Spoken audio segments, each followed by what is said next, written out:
Перепутал свои штаны с магазинной тележкой. Так объяснил нетрезвый молодой человек наличие дорогой рыбы с внутренней, прилегающей к телу стороны своих брюк.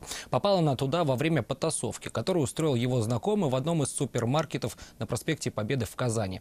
Сотрудников группы быстрого реагирования охранного предприятия вызвала продавщица, когда один из посетителей магазина хотел ударить ее и приставал к другим сотрудницам. Как рассказали работники торговой точки, неадекватные молодые люди кидались фруктами и тележками, и когда все внимание сотрудников было привлечено к одному молодому человеку, второй попытался засунуть дорогую рыбу себе в штаны. Но то, что не увидели люди, зафиксировали камеры наблюдения. Обоих молодых людей задержали сотрудники охранного предприятия и передали в руки полицейских.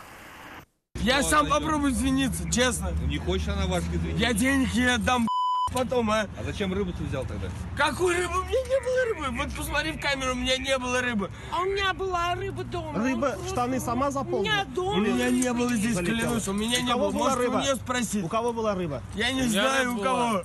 Ребят, Почему ты засунул в штаны рыбу? У меня вообще ничего не было. Ты знаешь, на тебя тоже заявление поступает? У меня-то ничего не было. Его маму, я знаю его маму прекрасно. Когда после с тобой? Я перепутал с тележкой.